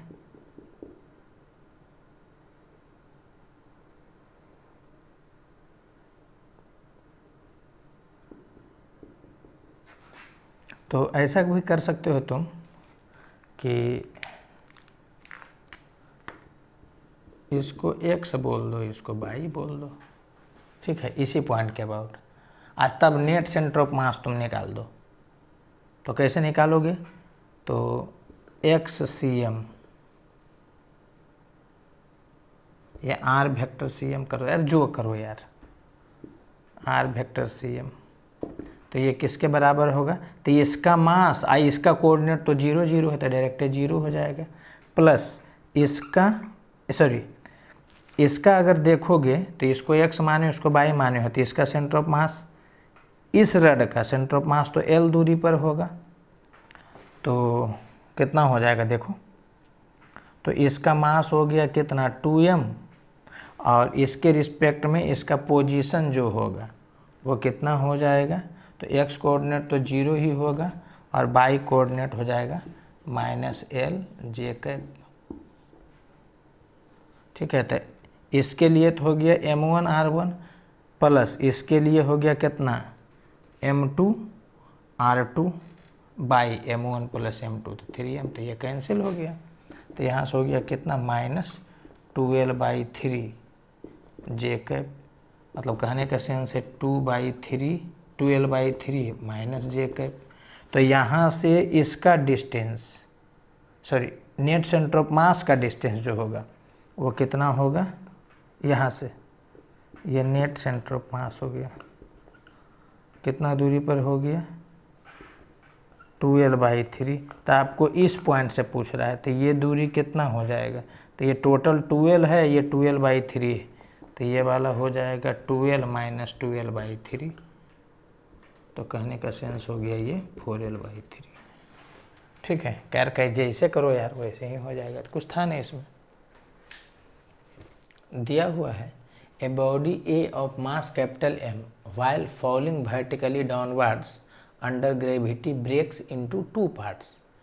A body B of mass m/3 and body C of mass 2m/3। ठीक है, the center of mass of bodies B and C taken together shifts compared to that of body A towards। तो इस ढंग का सवाल याद है, हम क्लास में बताए थे कि कभी भी कोई बॉडी हवा में है, ठीक है, तो उस पर mg लग रहा है, जब वो टूटेगा, ठीक है, तो इंटरनल फोर्स के कारण टूटेगा, तो टूटने के बाद भी नेट फोर्स उस पर mg ही लगेगा। इसका मतलब क्या हो गया कि टूटने के पहले भी सेंटर ऑफ मास पर mg ही लग रहा था और टूटने के बाद भी कितना लग रहा है, mg ही लग रहा है। इसका मतलब क्या हो गया कि सेंटर ऑफ मास पर कोई असर नहीं होगा, मतलब जैसे पहले चल रहा था वैसे ही बाद में चलेगा। ठीक है, फिर बताए थे कि अगर एक पार्ट धरती पर गिर जाएगा तब सेंटर ऑफ मास का मतलब ट्रेजेक्ट्री है जो कि बदलेगा, सब कुछ हम लोग कर चुके हैं। ठीक है, तो यही बोल रहा है कि दो भाग में टूट गया, तो पहले ए बोला, फिर दो भाग में टूटा BC, लेकिन BC का कंबाइंड सेंटर ऑफ मास तो ए का ही सेंटर ऑफ मास होगा, तो जैसे ए का सेंटर ऑफ मास चल रहा था वैसे ही अब कंबाइंड सेंटर ऑफ मास भी चलेगा। तो ए का सेंटर ऑफ मास अगर ऐसे चल रहा था तो कंबाइंड सेंटर ऑफ मास भी वही वाला तो है कंबाइंड सेंटर ऑफ मास, तो वो भी ऐसे ही चल रहा होगा। इसका मतलब कोई शिफ्टिंग नहीं हुआ। ठीक है, तो ये क्लास में हम कर चुके हैं, तो डज नॉट शिफ्ट होगा। चलो, दिया हुआ है the moment of inertia of a uniform semi circular disc of mass capital M and radius R about a line perpendicular to the plane of the disc through the centre is. ये बताने का जरूरत नहीं है। ठीक है, uniform semi circular disc दिया है जी, तो बताए थे ना कि यूनिफॉर्म सेमी सर्कुलर डिस्क दे चाहे कोई भी पोर्शन दे, किसी भी ऑब्जेक्ट का अगर एक पोर्शन का मोमेंट ऑफ इनर्शिया निकालने के लिए बोलेगा तो हम लोग देखेंगे कि क्या वैसा ही लगा के पूरा बन जाता है। अगर हाँ तो फॉर्मूला वही रह जाएगा। तो अगर एक ऐसा है तो दूसरा अगर हम ऐसा कर करके लगा दें, तो ऐसा भी अगर कर करके लगा देंगे तो ये पूरा डिस्क बन गया। तो इसके अबाउट मोमेंट ऑफ इनर्शिया होता है mr²/2। इसका मतलब इस हाफ पोर्शन का भी इसके about moment of inertia mr²/2 ही होगा। क्लास में हम लोग चर्चा कर चुके हैं। ठीक है, ये नहीं, अगर जो ऐसे भी करके देता ना कि इतना पोर्शन का मोमेंट ऑफ इनर्शिया निकालो, ठीक है, इसका मास जो है वो m है, इसके अबाउट, तो क्या करते कि हम लोग ऐसा ढेर सारा लगाते थे, देखते कि डिस्क बन जा रहा है। तो अगर वैसा ही लगाने से बन जाता है तो हम लोग समझेंगे क्या कि उसका फॉर्मूला ही लगाना है इसमें। तो अगर बन जाता तो mr²/2 हो जाता मोमेंट ऑफ इनर्शिया पूरे डिस्क का, तो इस पोर्शन का भी मोमेंट ऑफ इनर्शिया का फॉर्मूला mr²/2 ही होगा। तो इसका मास m दिया था mr²/2, तो ये क्लास में हम लोग कर चुके हैं। तो 45 का डायरेक्टर क्या हो जाएगा, एक ऐसा है ऐसा ही लगा दीजिए तो बन गया। तो अगर डिस्क का मोमेंट ऑफ इनर्शिया mr²/2 है तो इसका भी मोमेंट ऑफ इनर्शिया mr²/2 ही होगा बाई फॉर्मूला। तो इसका मास m दिया है तो m r²/2 हो जाएगा, तो b हो जाएगा। क्लास में हम इस पर हिट करके बताए हैं। ठीक है, 46 देखिएगा, one solid sphere A and another hollow sphere B are of same mass and same outer radii. Okay, their moment of inertia about their diameters are respectively IA and IB such that, और उसके बाद दिया हुआ है where DA and DB are their densities। तो moment of inertia solid का देखेंगे तो ये बराबर हो जाएगा, सॉलिड का मोमेंट ऑफ इनर्शिया कम होता है तो 2/5 mr² हो जाएगा। और अगर हॉलो का देखेंगे तो ये हो जाएगा 2/3, और मास बराबर दिया है तो इसका m माने तो इसका भी m, और रेडियस भी क्या किया है बराबर ही दिया है तो इसको भी ऐसे करेंगे। ठीक है, तो ऑब्वियस सी बात है कि हॉलो वाला का मोमेंट ऑफ इनर्शिया सॉलिड वाला का मोमेंट ऑफ इनर्शिया ज़्यादा है और डेंसिटी से कोई मतलब नहीं। तो कौन सा दिया हुआ है, ए दिया है सॉलिड स्फीयर का, तो बराबर तो होगा नहीं, सॉलिड स्फीयर वाला का ज़्यादा नहीं है, कम है, तो ये वाला हो जाएगा। और वो दिया है आई ए बाई आई बी, ये बराबर होगा D A by D B का, ऐसा कुछ है नहीं, ठीक है।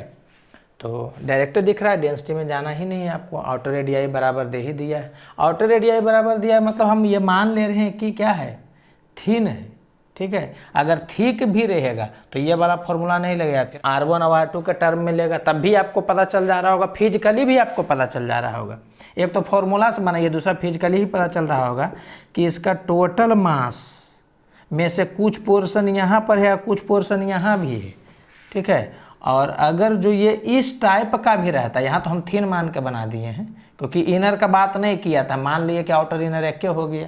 अगर ऐसा भी रहता तो इसमें क्या है कि कुछ मास नज़दीक में भी है, इसमें क्या है कि पूरा मास बाहर में ही है, माने नज़दीक में मास नहीं है। तो ऑब्वियस सी बात है कि अगर मास सेम है तो इसके रिस्पेक्ट में इसका मोमेंट ऑफ इनर्शिया ज़्यादा होगा, ठीक है। तो जैसे करिएगा आप समझ जाइएगा। तो बी का मोमेंट ऑफ इनर्शिया क्या है, ज़्यादा है, किसके रिस्पेक्ट में, ए के रिस्पेक्ट में। तो ये 46 हो गया था, चलिए 47 दिया हुआ है। A solid sphere is rotating in free space, okay, if the radius of the sphere is increased keeping mass same, which of the following will not be affected. तो एक तो है जी कि कोई भी चीज़ मूव कर रहा है और खुद ब खुद इंटरनल फोर्स, बाहर से आप कुछ नहीं लगाएं, इंटरनल फोर्स के कारण एक्सपैंड हुआ, कॉन्ट्रैक्ट हुआ, तो एंगुलर मोमेंटम कंजर्व रहेगा। ये तो हम लोग जानते हैं क्योंकि नेट टॉर्क 0 है। तो मोमेंट ऑफ इनर्शिया गलत, बढ़ेगा उसका रेडियस, मास कांस्टेंट है तो रेडियस बढ़ेगा तो मोमेंट ऑफ इनर्शिया भी बढ़ेगा। एंगुलर मोमेंटम ये भी गलत, एंगुलर मोमेंटम ये सही है, यही तो बोले कि एंगुलर मोमेंटम क्या रहेगा, कंजर्व रहेगा। और एंगुलर वेलोसिटी ये भी गलत है, तो ये गलत हो गया, ये सही हो गया, ये तो जानते ही हम लोग। ये वाला भी क्या हो गया, गलत हो गया। अरे मोमेंट ऑफ इनर्शिया देखोगे तो सॉलिड स्फीयर रहते इतना, तो ये कांस्टेंट है, लेकिन आर बढ़ेगा तो चेंज होगा, तो पहला गलत हो गया। एंगुलर मोमेंटम कंजर्व होता है, ये तो यादें रखते हैं क्योंकि उसे बाहर से कुछ नहीं लगा है, सब इंटरनल है, इंटरनल का नेट और 0 होगा, वो आप जान रहे हैं। तो बी सही हो गया। सी एंगुलर वेलोसिटी गलत, क्योंकि आई का वैल्यू, एल का वैल्यू जो होता है वो आई ओमेगा है, तो ये तो कांस्टेंट है, तो ये बढ़ेगा तो ये वाला घटेगा, तो गलत हो गया।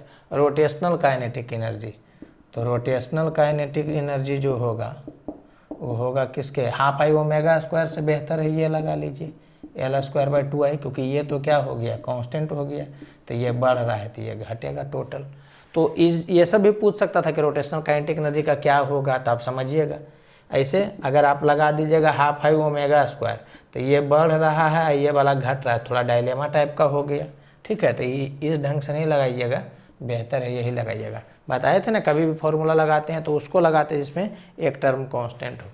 तो रोटेशनल काइनेटिक एनर्जी में पूछ सकता था एक क्वेश्चन भी जी, कि हो सकता है आप बैठिए आप पूछ दे, मान ले जाए क्या कि बताओ वो मास कांस्टेंट है तो एक्सपेंड किया या कम, मैंने क्या हुआ, कंप्रेस्ड हुआ, तो बताइए कि रोटेशनल काइनेटिक एनर्जी बढ़ा के घटा। तो चूंकि एंगुलर मोमेंटम कंजर्व है तो ये फॉर्मूला नहीं लगाएंगे, ये लगाएंगे। तो जब एक्सपेंड करेगा तो आई बढ़ेगा तो ये टोटल घटेगा। आई होप आप समझ रहे होंगे, कुछ है नहीं। तो ये क्लियर हो गया, ठीक है। चलिए 48 देखते हैं। Let F vector be the force acting on a particle having position vector R, okay, and T vector be the torque of this force about the origin, then R vector dot torque vector equal to 0। अच्छा, तो ये हो गया, पहला वाला बोल रहा है आर वेक्टर डॉट और टॉर्क वेक्टर, ये टॉर्क वेक्टर हो गया।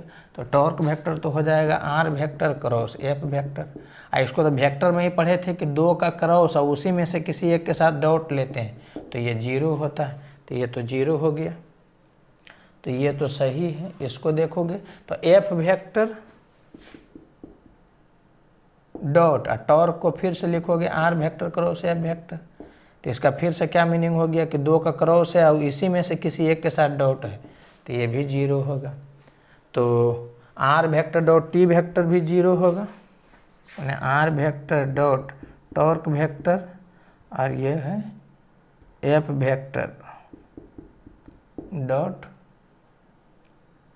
टॉर्क वेक्टर, तो दोनों जीरो होगा।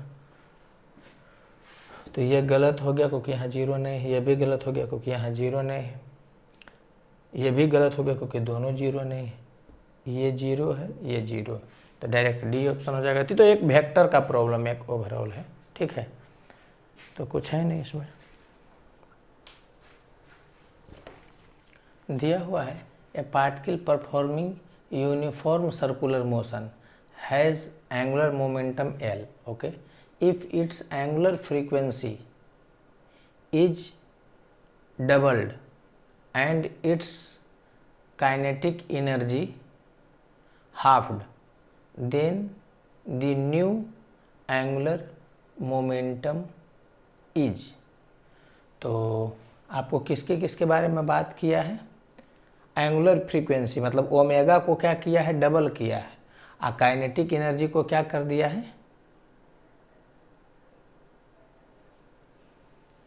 हाफ कर दिया है। तो रोटेशनल काइनेटिक एनर्जी ये बराबर होता है किसके, एल स्क्वायर बाई 2i, या तो ऐसे सोचिए या हाफ आई ओमेगा स्क्वायर, ऐसे आप सोचिए। तो ये बोल क्या रहा है समझिएगा कि काइनेटिक एनर्जी को हाफ कर दिया है, मतलब ये वाला जो हो गया वो 1/2 टाइम्स हो गया, ठीक है। और अरे इससे पहले लिख देते हैं, ठीक है, रोटेशनल काइनेटिक एनर्जी, तो ये हो गया हाफ आई ओमेगा स्क्वायर। पहले सुन लो उसके बाद बताते हैं। तो इसमें देखोगे तो इसको क्या कर दिया है, हाफ कर दिया है 1/2 टाइम्स, ये तो कांस्टेंट ही है। और बोल क्या रहा है कि एंगुलर फ्रीक्वेंसी को क्या किया, डबल किया है।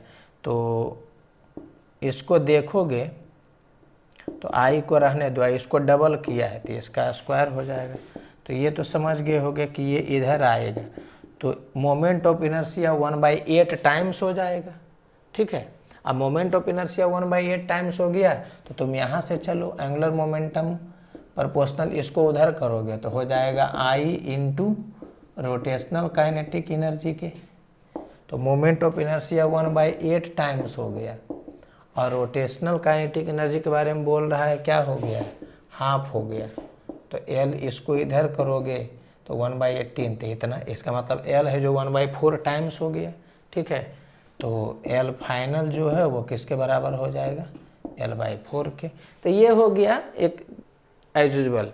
ऐसे आपको ये भी थोड़ा ध्यान रहना चाहिए, जो क्लास में बताया गया थोड़ा कम यूज होता है लेकिन इसमें यूज हो जाएगा, कि रोटेशनल काइनेटिक एनर्जी एक होता है एल स्क्वायर बाई 2i, एक होता है किसके बराबर, हाफ आई ओमेगा स्क्वायर, और एक और होता है एल ओमेगा बाई 2, ये भी होता है, ठीक है।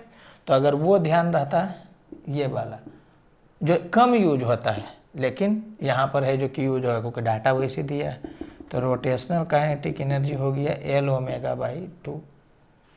तो बोल रहा है ये वाला कितना हो गया, हाफ हो गया, हाँ हाफ हो गया, ये तो कांस्टेंट ही है।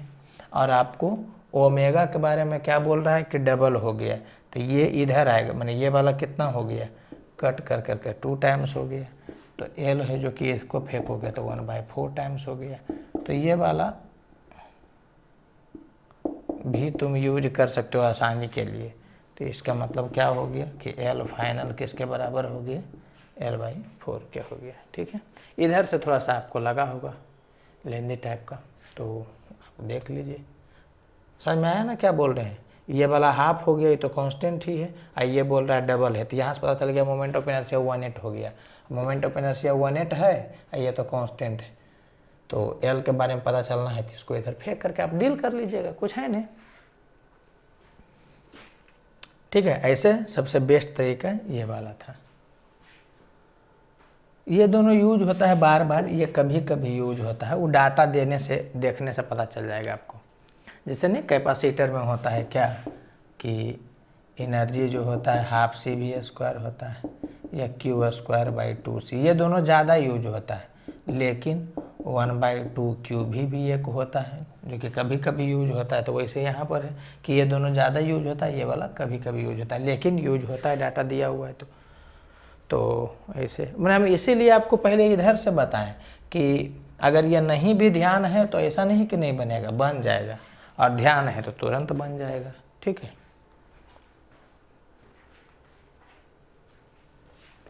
दिया हुआ है a circular disc X of radius capital R is made from an iron plate of thickness T and another disc Y of radius 4R is made from an iron plate of thickness T/4. Then the relation between the moment of inertia Ix and I/y is, तो circular disc है, ठीक है, एक circular disc है, इसका radius कितना है, R है, और इसका थिकनेस दिया हुआ है कितना, T, मतलब ये जो थिकनेस दिया हुआ है ये कितना है, T है। तो इसका मास कितना हो जाएगा, πr² into T, πr² into T. ठीक है, ये सिलेंडर टाइप का हो गया एक तरह से, तो πr² इंटू टी, ये हो गया वॉल्यूम इंटू डेंसिटी। तो इतना मास हो गया इसका। और कह रहा है कि एक और है, इसका रेडियस जो है कितना है, 4r है, ये 4r है, और इसका जो थिकनेस है ये दिया हुआ है कितना, T/4। तो इसका जो मास निकालिएगा तो इसका हो जाएगा πr² इंटू इतना, तो ये हो गया volume into density, πr² into thickness, तो ये हो गया वॉल्यूम इंटू डेंसिटी। ठीक है, ये बोला है डिस्क लेकिन है सिलेंडर टाइप का। तो आई होप क्लियर होगा आपका। तो इसको ऐसे भी लिखा जा सकता है, चूँकि रिलेशन लाना है, तो रिलेशन लाना है तो क्या करेंगे कि एक को दूसरे के टर्म में लिख लें। तो ये हो जाएगा कितना, 16r², ये 4 से कटेगा तो हो गया 4πr² T ρ, और ये वाला इतना है। तो इसका मतलब क्या हो गया कि ये 4m1 के बराबर है, इसका वैल्यू तो जो m1 है तो πr² T ρ है इतना। तो अब देख लीजिए, मोमेंट ऑफ इनर्शिया निकालना है आपको किसके, एक्स के अबाउट, माने एक्स डिस्क का मोमेंट ऑफ इनर्शिया निकालना है। तो ये बराबर होगा mr²/2 के। तो m1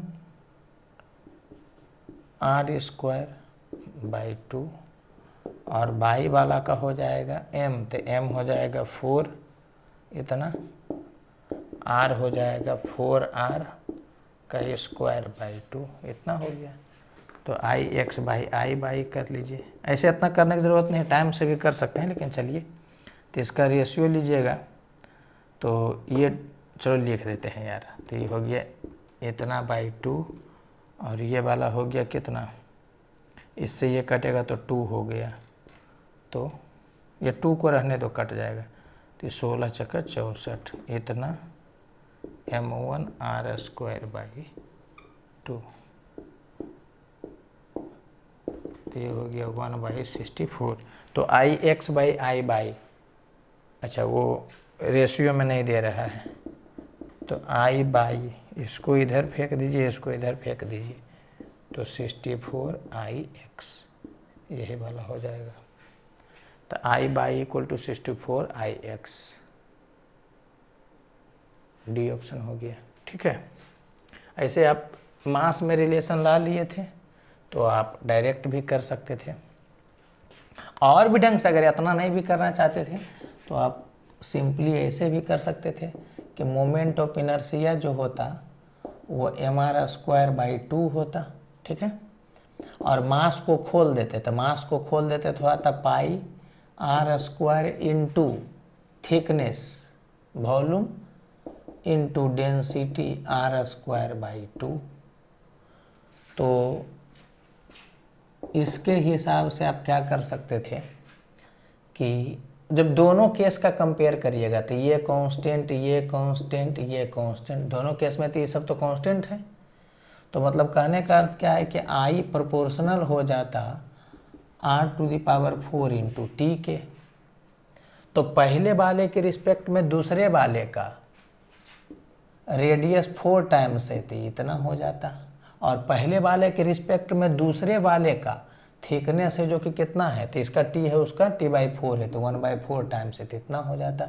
इसका मतलब 1/64 टाइम्स हो जाता। ठीक है, पहले वाले के रिस्पेक्ट में दूसरे वाले का, तो दूसरे वाले का जो मोमेंट ऑफ इनर्शिया होता वो पहले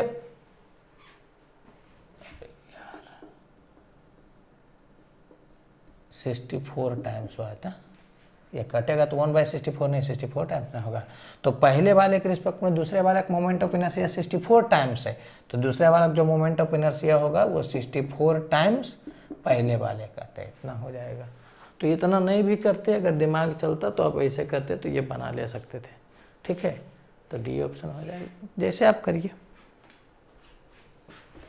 दिया हुआ है a solid sphere a hollow sphere, दिया हुआ है a solid sphere, a hollow sphere and a ring are released from top of an inclined plane frictionless. समझना, चूंकि वो फ्रिक्शन लेस दिया है तो वो रोल नहीं कर सकता है, केवल स्लाइड करेगा। ये सब हम बता चुके हैं आपको। So that they slide down the plane. Okay, the maximum acceleration down the plane is for no rolling. तो ऑब्वियस सी बात है कि फ्रिक्शन लेस है, मैं फ्रिक्शन है नहीं, और उसको छोड़िएगा तो ऑब्वियस सी बात है कि फ्रिक्शन के लिए मैंने घूमने के लिए तो टॉर्क चाहिए, और टॉर्क के लिए क्या चाहिए, फ्रिक्शन चाहिए, तो वो नहीं है। सब कुछ क्लास में हम कर चुके हैं। ठीक है, तो फ्रिक्शन लेस है इसलिए डायरेक्ट क्या होगा, स्लाइड करेगा, रोल नहीं करेगा। तो एक्सीलरेशन बोल रहा था, क्लास में हम बता चुके हैं, एक बार फिर से हम खाली बोल दे रहे हैं यहाँ पर। तो एक मिनट,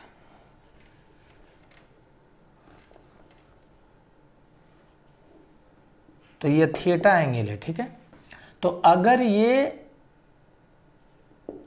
म्यू 0 है तो यहाँ क्या करेगा, स्लाइड करेगा, और जब स्लाइड करेगा तो डायरेक्ट सब का एक्सीलरेशन किसके बराबर हो जाएगा, जी साइन थीटा के बराबर है। क्लास में हम बता चुके हैं। ठीक है, हाँ, अगर जो यहाँ पर क्या है म्यू है और उसके बाद आप इसको छोड़े हैं, और यहाँ पर क्या है कि ये रोल भी कर रहा है, आगे भी बढ़ रहा है, मगर यहाँ पर क्या हो रहा है, अनसफिशियंट है, म्यू जो है वो अनसफिशियंट है फॉर रोलिंग। तो ये क्या हो जाएगा बताइए, तो तब यहाँ पर फिर से हो जाएगा स्लाइडिंग, और जैसे ही स्लाइडिंग होगा तो ए का वैल्यू कितना हो जाएगा, जी साइन थीटा माइनस म्यू के कॉस थीटा। ये बता चुके थे, और इस दोनों केस में सेम फॉर ऑल बॉडीज होगा, ये हम बताए थे। ठीक है, तो और हाँ, ये है कि अगर कोई बॉडी को आप ऐसे छोड़ देते हैं और ये रोल कर रहा है, चल रहा है, और यहाँ रोलिंग हो रहा है, मतलब स्लाइडिंग नहीं हो रहा है, तब इस केस में ए का वैल्यू हो जाता है g sine theta by 1 plus I by M R square. तब इस केस में भले होता है कि जिसका आई, या इसी को लिखते थे कितना, के स्क्वायर बाई आर स्क्वायर, तो आई ज़्यादा रहेगा तो ये ज़्यादा होगा, तो ये वाला क्या हो जाता था, कम हो जाता था। तो यहाँ पर तो डायरेक्ट आपको बोल दिया है क्या कि फ्रिक्शन लेस है, तो फ्रिक्शन लेस है मैंने फ्रिक्शन नहीं है, तो ये वाला कंडीशन पकड़ा गया। क्लास में हम बता चुके हैं, तो डायरेक्ट सब के लिए एक्सीलरेशन कितना हो जाएगा, जी साइन थीटा हो जाएगा, तो ऑल सेम हो जाएगा। समझ में आ रहा है कि नहीं। अगर जो फ्रिक्शन रहता भी मगर सफिशियंट नहीं रहता तब भी एक्सीलरेशन सबका बराबर होता। अगर डाटा देता तो पहले हम लोग पता करते कि फ्रिक्शन सफिशियंट है या नहीं है, किसके किसके लिए सफिशियंट है, किसके लिए सफिशियंट नहीं है, ये सब कुछ हम क्लास में चर्चा कर चुके हैं। ठीक है, तो ये तो सीधे बहुत आसान क्वेश्चन है, फ्रिक्शन लेस ये वाला केस दे दिया, तो एक्सीलरेशन सबका कितना हो जाएगा, जी साइन थीटा हो जाएगा। आई होप आप समझ रहे होंगे। समझ क्या रहे होंगे, तो दोबारा एक रिविजन करवा रहे एक तरह से, क्लास में बताया हुआ है। दिया हुआ है initial angular velocity of a circular disc of mass capital M is omega 1. Okay, then two small spheres of mass small m are attached gently to two diametrically opposite points on the edge of the disk. ठीक है, what is the final angular velocity of the disk? तो ये तो पहले भी कर चुके हैं जी कि जेंटली रखता है तो एंगुलर मोमेंटम कंजर्व करता है, तो कंजर्व कर दीजिएगा। I1 ओमेगा 1 बराबर होगा I2 ओमेगा 2 के। ठीक है, तो I हो जाएगा कितना, उसमें हम लिख दे क्या, चलो लिख देते हैं।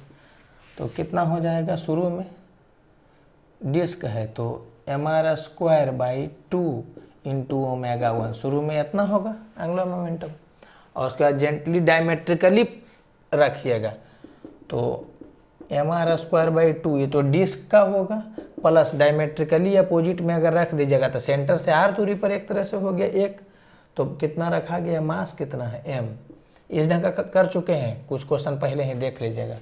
तो एक का इतना हो जाएगा मोमेंट ऑफ इनर्शिया, दोनों का इतना हो जाएगा, तो इतना इंटू ओमेगा 2, तो I1 ओमेगा 1 बराबर I2 omega 2, angular momentum conserve है तो ओमेगा 2 आप देख लीजिएगा, ये तो कैंसिल हो जाएगा।